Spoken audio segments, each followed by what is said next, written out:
Chers téléspectateurs, assalamu alaikum wa rahmatullahi wa barakatuh, que la paix soit sur vous en cette nouvelle édition, les 10 nuits.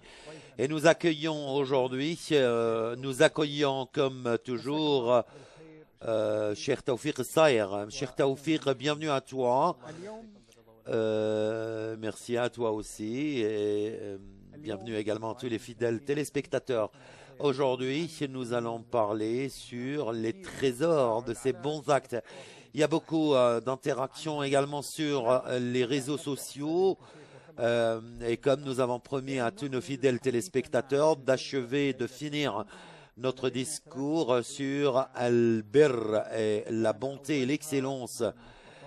Il y avait également un sujet que nous n'avons pas évoqué, c'est la bonté et l'excellence envers les parents.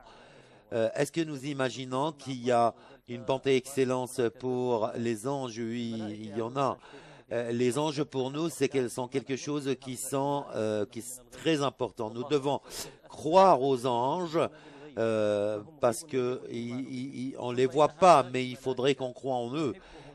C'est comme ça la religion nous indique, nous prescrit. Quand on dit Michael, Gabriel, nous devons les saluer pour recevoir ce qu'on veut. Les anges, il y a sur terre les anges qui sont des bons anges, ceux qui sont en train de protéger le trône et qui sont en train d'évoquer Dieu également. Les anges sont pour nous, c'est une bonté excellence. Comme nous savons également, Dieu a souligné que assalamu alayhim, il faut toujours, mais les Juifs également ont exprimé mal et intolérance envers ces anges. Surtout quand on part à la mosquée, il faudrait éviter également les oignons et tout ce qui peut affecter leur existence autour de nous. Nous étions en train de planifier comment parler sur la bonté et l'excellence du temps et du lieu. C'est deux choses très importantes. Comme musulmans, nous recevons tout ce qui est bien, tout ce qui est bon, que ce soit le lieu, le temps. Donc, toutes ces choses-là, notre bonté et excellence envers eux, c'est quelque chose de positif. Oui, par exemple, les mois auxquels nous vivons maintenant sont les mois sacrés. Elles sont respectées. Et au cours de ces mois, nous ne faisons pas de péché. Et également, pendant le pèlerinage, c'est des mois auxquels nous devons agir avec bonté et excellence, comme respect. Le Ramadan a un grand respect. C'est un moment très important pour nous. Les 10 dernières nuits, le vendredi, par exemple, nous devons agir pendant ce jour et pendant ces jours du Ramadan et ce vendredi en bonté et excellence. Non, nous devons augmenter nos bons actes. Et ça, c'est pour le temps, pour le lieu. Donc, le haram ou le lieu saint, le prophète dit que Ibrahim, la paix soit sur lui, ils ont un traitement, ils ont un lieu, c'est un lieu pour la bonté et l'excellence, pour agir avec beaucoup d'évocation. Nous évoquons Dieu pendant notre séjour à la Mecque. Dans la Mecque a une spécificité, c'est un lieu où les évocations, les prières s'intensifient, se multiplient. Également, il y a certains lieux comme Arafat où nous ne devons pas commettre des péchés ou mentir ou insulter les autres. Dans ce paragraphe, je tiens à vous rappeler, certains qui priaient chez moi, ils veulent un serviteur qui n'est pas une musulmane. Je lui ai dit, est-ce que tu as écouté le prophète, les propos du prophète, que la paix soit sur lui? Celui qui veut faire refuger quelque chose qui désobéit à Dieu.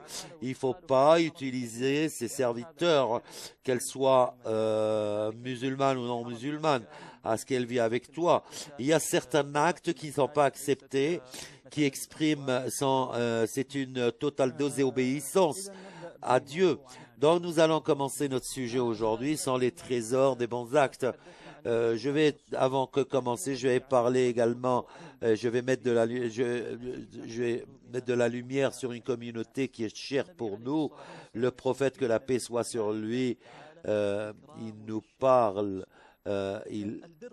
Donc, il y a certains gens que nous devons respecter, que nous devons les écouter, comme les éminents, comme les sages, comme les vieux. Nous leur devons le respect. Et l'islam a lié cela à quelque chose de grand. C'est quelque chose qui nous permet de mieux de respecter ces gens. C'est des bons actes. Certaines personnes considèrent ces personnes âgées, ça y est, ils n'ont qu'un effet sur nous, nous devons les garder à part, donc nous devons les respecter, nous devons les écouter, et ceci, c'est parmi les meilleurs degrés de la religion. Merci, oui, c'est une chose que nous devons parler de cela, car beaucoup de personnes oublient cela. Nous allons partir au hashtag, comme vous voyez, sur les trésors des bons actes. Il y avait beaucoup de participation, comme Smaïn Chebli. Dans la vie, il y a des trésors les plus sains, comment investir. C'est votre investissement qui est un commerce qui est bien récompensé. La mère, après l'énonce de son fils, poursuit M. Ismaïl, et le serviteur est content de la naissance de sa mère. Donc ce sont tous des trésors dans cette vie. Chaque fois, quotidiennement, nous voyons ces trésors, mais nous ne sommes pas au courant. Avant d'entrer aux toilettes, il faudrait commencer par la droite, et quand tu sors, il faudrait également commencer par la droite. Payer les factures et payer les locations sont des trésors, et trouver de l'argent pour les pauvres. Moi, j'étais étonné, j'ai cru qu'il écrivait quelque chose qui n'est pas en son lieu. Haïdar al-Barqouni, les programmes les programmes dans les portables sont des trésors de bons actes. Ceux qui proclament la grandeur d'Allah, c'est des trésors. Ceux qui évoquent Dieu, c'est des trésors, les bons actes.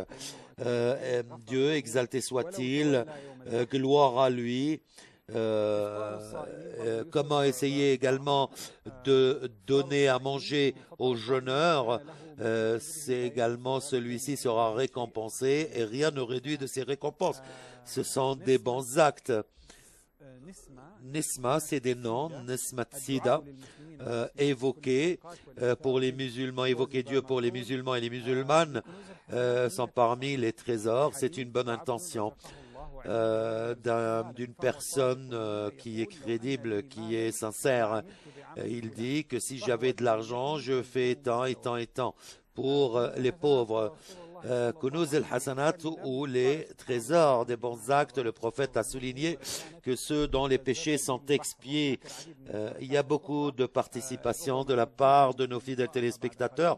Nous allons les lire dans quelques instants. Nous allons commencer avec le premier axe de ce dialogue. L'essentiel pour moi, ils ont compris, et tous ceux qui ont participé, ils ont compris que ces bons actes, ce sont des actes qui ne sont pas beaucoup, ne sont pas nombreux, mais ils ont un grand effet. Ils ont un grand effet, et Dieu valorise ces actes, car Dieu est généreux, et Dieu nous récompense avec 10 fois ces bons actes, 10 fois.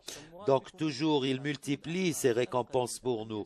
Elles sont peut-être petites, mais elles ont de grandes récompenses chez Dieu, Et comment ils essaient de multiplier ces bons actes. Dieu récompense les bons actes, mais il ne récompense pas. Il ne récompense pas les mauvais actes. C'est une mérite qui concerne surtout les musulmans, qui a commencé depuis bien longtemps. C'est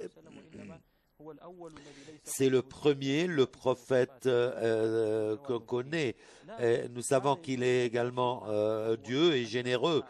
Dieu a traité ça avec cette nation avec beaucoup de considération et beaucoup de générosité. Comment prier les nuits de Al-Qadr, c'est quelque chose, Dieu les récompense. Les 10 premiers jours de Dhul Hijjah, où le bon acte doit toujours nous accompagner, que ce soit par évocation, remercier Dieu, quelque chose, peut-être certaines personnes voient que c'est un acte qui n'est pas suffisant, mais chez Dieu, exalté soit-il, gloire à lui, ils sont beaucoup récompensés. Pour nous, la communauté ou les musulmans nous a donné beaucoup de dons. Nous avons beaucoup de dons. Il a dit que vous ressemblez à une personne qui a loué un prince. Il a dit qui va travailler pour moi dès maintenant et jusqu'à demain pour une somme d'argent. Les Juifs, ils ont dit nous. Il a dit qui va travailler pour moi pour le milieu de la journée jusqu'à demain. Les chrétiens ont dit oui et ils ont été récompensés. Ensuite, il lui a dit qui va travailler pour moi. Il a dit c'est vous. Les Juifs et les chrétiens, ils ont été en colère. Ils leur ont dit nous avons fait beaucoup et nous avons été récompensés peu. Il a dit celui-ci, donc c'est mon mérite, le mérite que je donne à qui je veux. Donc c'est le mérite, c'est pour cela que le prophète, il voulait que sa nation, la nation musulmane, doivent être des gens du paradis. Nous allons finir après cette pause. Chers téléspectateurs, restez avec nous.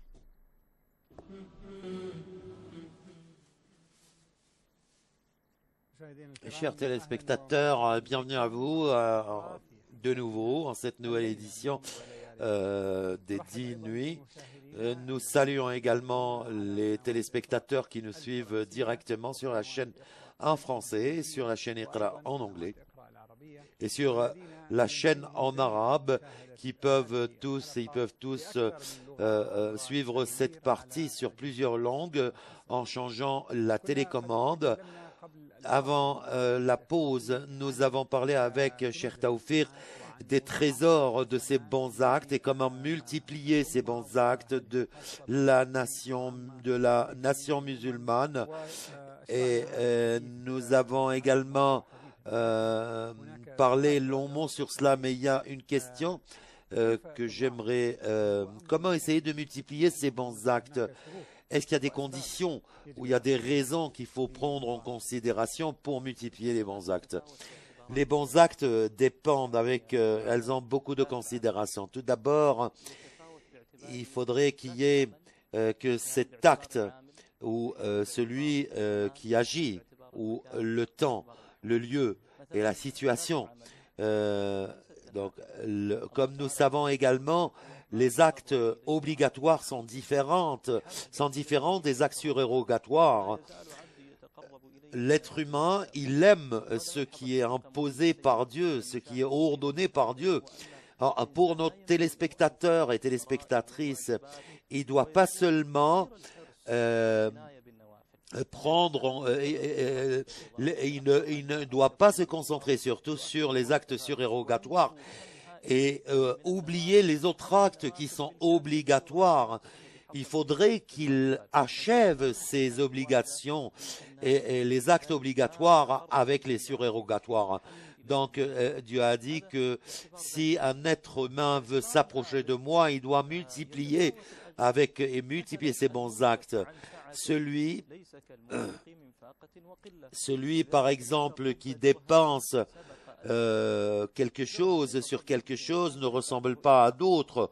Peut-être je n'ai qu'un dirham, mais il y a ceux qui dépensent la moitié. Il y a une autre personne qui a 3 millions et trillions, alors qu'elle dépense uniquement 1 trillion. C'est la différence. Donc il y a cette différence entre les deux. Il y a quelqu'un qui a un dirham qui dépense la moitié et l'autre qui a 3 trillions et qui dépense 1 seul million. L'évocation et l'adoration au mois de Ramadan ne ressemblent pas aux adorations pendant les autres temps. Donc, il y a également le lieu et le temps influent directement sur nos actes.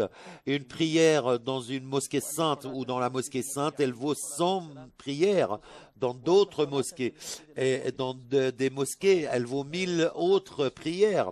La prière à la mosquée de Quba, et le prophète, il se purifier, il faisait ses ablutions chez lui, car celui qui faisait cela en priant à la mosquée de Quba, ça vaut un pèlerinage. C'est une opportunité pour le prophète et pour ses compagnons pour pour multiplier leurs bons actes.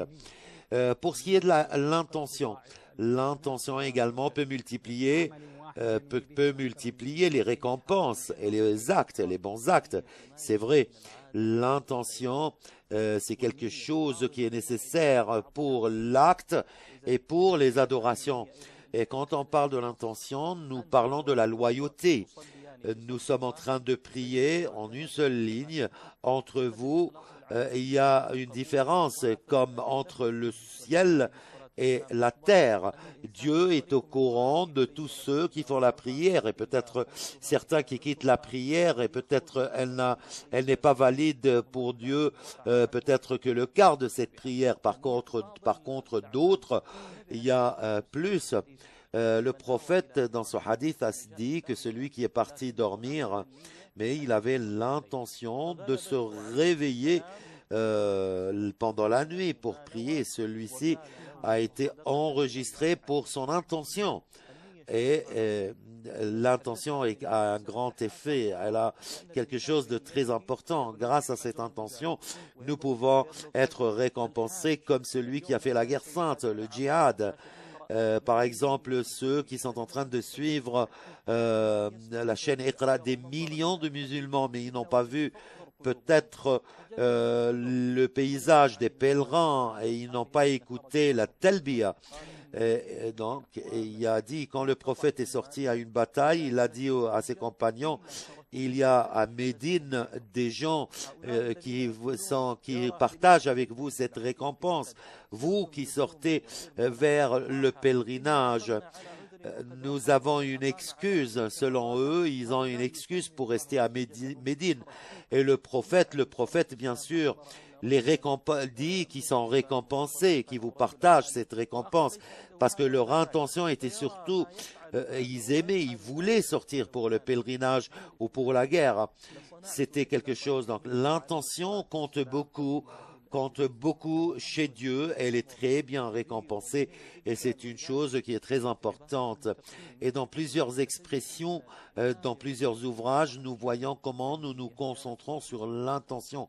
L'intention, comment l'âme a cette intention. Comment multiplier les actes, les bons actes avec les intentions par un seul acte, par exemple. Certains prédécesseurs disent quand je frappe la porte, il y a des intentions, plus de 60 intentions, 70 intentions.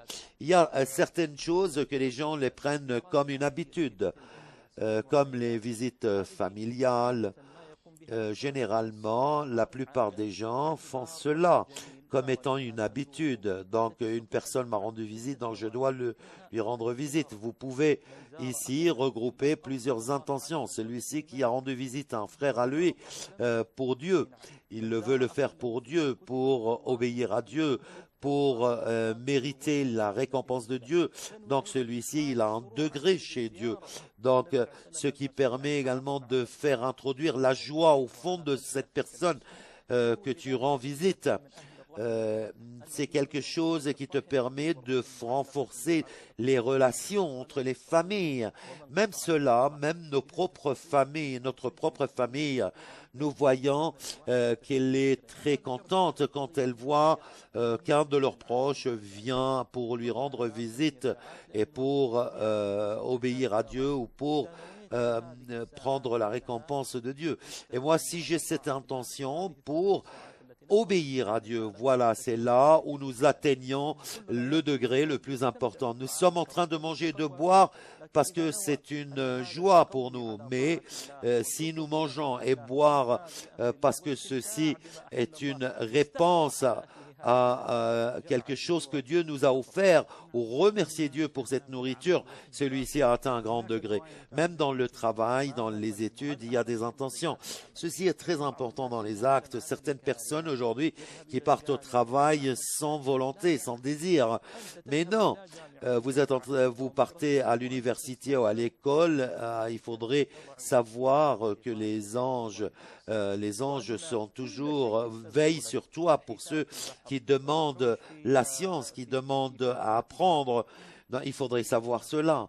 Non, tous, ils sont en train de demander pardon à Dieu pour tous ceux qui sont en train d'étudier. Par exemple, avant, nous savons très bien que nos enfants n'étaient pas contents quand ils allaient à l'école. Cher, nous avons signalé pendant notre discussion qu'il y a une différence entre les pauvres et les riches dans les trésors des bons actes. Quels sont ceux-là pour les pauvres qui ne peuvent pas, par exemple, contribuer pour la construction d'une mosquée ou pour un acte au bénéfice, au profit de la nation? Les compagnons du prophète ont été jaloux et en même temps contents quand ceci s'est passé pour les riches et quand ils ne pouvaient rien faire pour fournir des efforts en ce sens. Ils sont venus voir le prophète et lui ont dit que seuls les riches, ils sont en train de faire la prière comme nous et ils jeûnent comme nous et ils donnent la charité comme nous. Alors qu'ils sont riches et nous sommes pauvres. Nous sommes en train aussi de faire tous ces actes. Mais il faudrait remercier 33 fois Dieu et 34 dire exalter gloire à Dieu. Donc le prophète, que la paix soit sur lui, il a souligné que ceux qui ne peuvent pas construire une mosquée, et Dieu peut lui construire un foyer au paradis s'il a fait seulement un acte très petit. Celui qui a lu Dieu est unique, le verset Allahu Ahad 10 fois, Dieu va lui construire un foyer. Nous allons revenir à la question de construction d'une mosquée. Oussama d'Arabie Saoudite, je vous en prie, comment allez-vous? Comment allez-vous, Monsieur Bandar, Cheikh Tawfiq? Bienvenue, Ahmad, oui.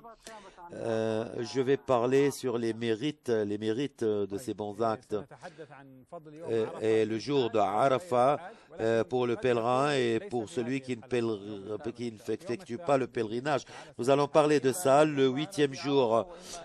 Soit il doit être avec nous à Arafat, soit il nous attend sur l'écran. Merci Oussama. Merci pour ton appel téléphonique. Suis-nous le 8e jour pour parler du jour de Arafat. Cher, nous étions en train de parler sur la construction des mosquées, les pauvres qui ne peuvent pas construire des mosquées, la construction des mosquées, pour ceux qui contribuent pour la construction des mosquées, Dieu va lui construire un foyer au paradis. C'est quelque chose selon les propos du hadith. Ceux qui ne peuvent pas les moyens, Dieu lui construira un foyer dans le paradis, comme par exemple Dieu pour ses bons actes, pour son éducation, pour son comportement. Cette éducation, le prophète dit, moi je suis le dirigeant d'une maison au milieu du paradis pour ceux qui quittent les mensonges et je suis le dirigeant de la nation pour ceux qui sont au paradis. Donc le bon comportement, l'éducation, c'est quelqu'un qui est très élevé, c'est quelque chose qui a les grands degrés aussi chez Dieu. Mais ce pour son bon comportement, son éducation, nous savons qu'il y a beaucoup de degrés d'amour chez Dieu, c'est des mérites. Certains aussi, nous savons très bien qu'ils sont en train de fournir leurs efforts, mais Dieu, toujours, vous voyez, quand vous essayez de rétrécir les espaces entre vous dans la mosquée, Dieu va vous construire quelque chose dans la mosquée. C'est quelque chose de très important. Donc, nous devons savoir qu'il est en train de partager avec l'intention. Il a dit, si j'ai de l'argent, j'aurais fait, si j'ai de l'argent comme Rajhi, j'aurais fait beaucoup. À Rajhi, nous demandons Dieu qu'il lui donne encore plus. Vous voyez, comme par exemple Rajhi, qui contribue pour 5000 pèlerins et il offre de l'argent. Donc, s'il était comme, par exemple, comme le roi Fahd, j'aurais également, il est partenaire. Retour à vous après cette pause, chers téléspectateurs.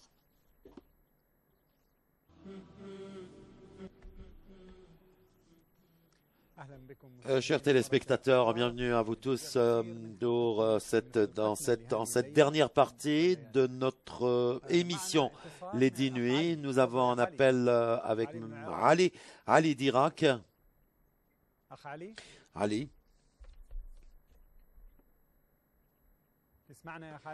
Vous nous écoutez, Ali? Donc, je pense, nous allons poursuivre notre dialogue avec Cheikh Tawfiq. Maintenant, nous sommes dans les 10 jours, les 10 nuits. Quel est le bon acte qui permet le musulman de profiter ou de récolter les trésors? Nous savons très bien en ce qui concerne sur cette question d'unicité de Dieu ou d'unifier Dieu. Et comme nous avons évoqué il y a quelques instants, il y a l'intention qui est très importante.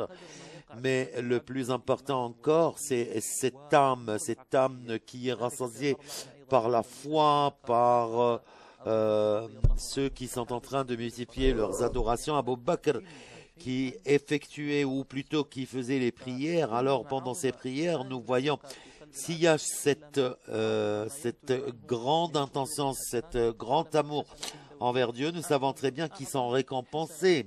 Abu Bakr as-Siddiq aussi, pendant ses prières, il sentait quelque chose au fond de lui pendant ses prières. Et ils ont dit au prophète un certain jour, un certain temps, apprenez-nous quelque chose qui nous permettra de multiplier nos adorations. Donc il a dit que ceux qui font les prières, et s'il y a d'autres, et je dis que Dieu est unique, donc je vois que le bon acte, l'unicité de Dieu, c'est un acte, il faudrait toujours le prononcer. Et c'est les meilleures 10 nuits. Dans ces meilleures 10 nuits, la bonne chose à faire, c'est ce rituel du pèlerinage, de multiplier les adorations. Le prophète, que la paix soit sur lui, il a dit que ta sortie pour partir à la prière dans la mosquée sainte, dans chaque pas, Dieu vous récompensera. Et c'est quelque chose qui va vous élever de plusieurs degrés. Et même quand tu stationnes à Arafat, ceci est très important.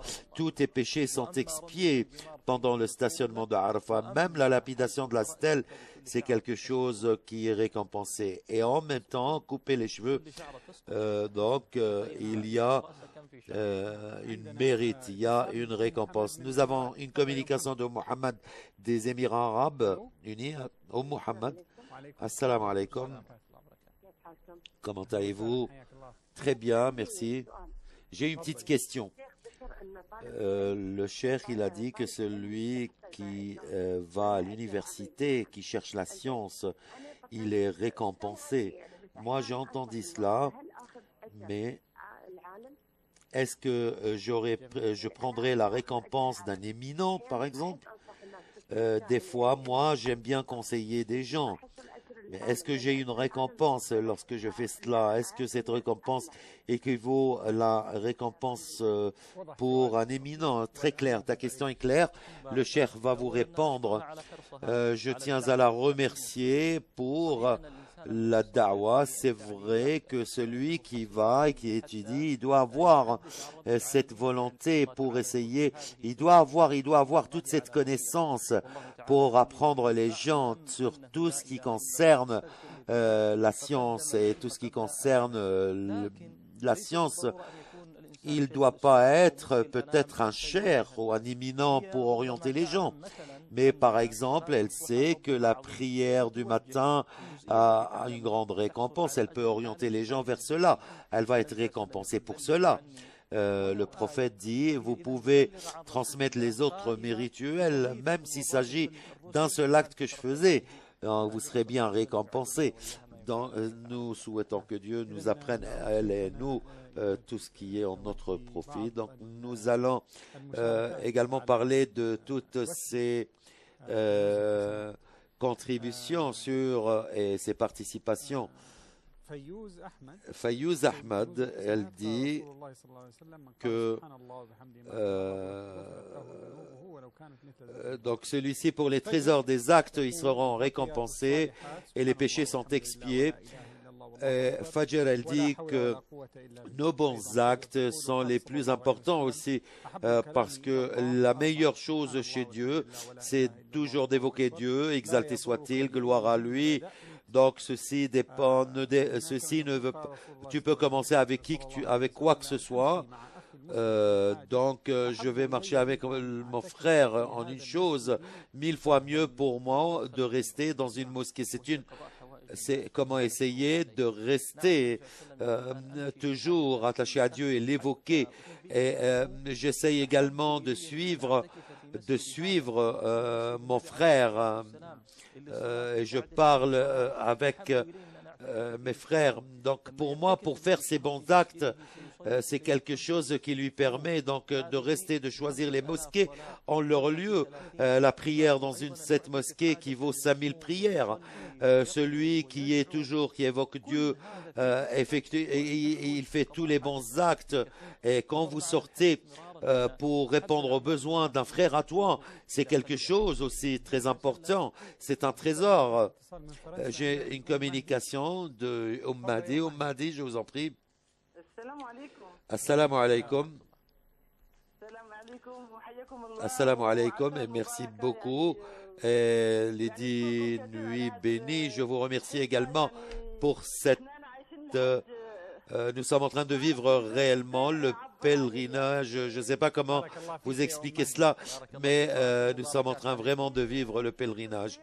Cher Tawfiq,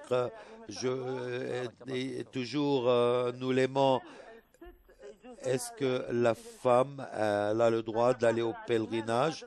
Je peux financièrement, j'ai une bonne santé, mais il n'y a pas de mahram. Quel âge avez-vous? J'ai 49 ans. 49 ans. Et il n'y a pas un mahram avec toi? Quelqu'un qui vous accompagne? Non, je n'aurai jamais un mahram. Et Dieu le sait, je suis en train d'attendre cette opportunité d'aller au pèlerinage pour visiter les lieux saints. Vous êtes en train de demander de poser la question, la situation de la femme. Certaines qui disent oui, c'est valide, certains disent non, c'est pas valide. Vous êtes malékite. Moi, j'ai vraiment envie d'aller au pèlerinage. Nous souhaitons que Dieu vous livre cette opportunité. Je vous en prie. Vous êtes du Maghreb arabe, je suis algérienne. Je vais vous répondre à la question. Que Dieu te bénisse. Vous voyez, comme ça, quand tu vois ces expressions envoyées par les gens, nous voyons que les gens, comment vous les sentez, nous avons ce grand honneur. Nous avons, vous voyez, pour nous pouvons aller et avoir la joie de voir ces lieux saints, car nous vivons ici sur ces lieux. Et d'autres, vous voyez, nous devons remercier Dieu jour et nuit pour cette chose Vous voyez, cette expression, elle est bien récompensée. Par exemple, cette femme qui vit en France, d'autres qui se trouvent en Inde, ils sont en train de partager avec nous ces récompenses, car il y a ces expressions. En ce qui concerne Al-Mahram et son compagnon, je vous rappelle que notre émission n'est pas sur le décret. Les éminents insistent sur la question du compagnon. Quelqu'un qui est venu voir le prophète et lui a dit que sa femme veut partir au pèlerinage. Alors le prophète lui a ordonné de quitter la guerre sainte et de rejoindre sa femme afin qu'il aille avec elle au pèlerinage.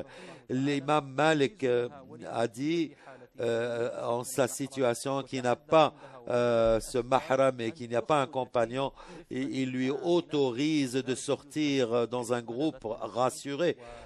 Elle a 49 ans, elle n'a pas d'espoir d'avoir ce mahram ou ce compagnon, et nous souhaitons que Dieu agrée son pèlerinage. Merci, Cheikh.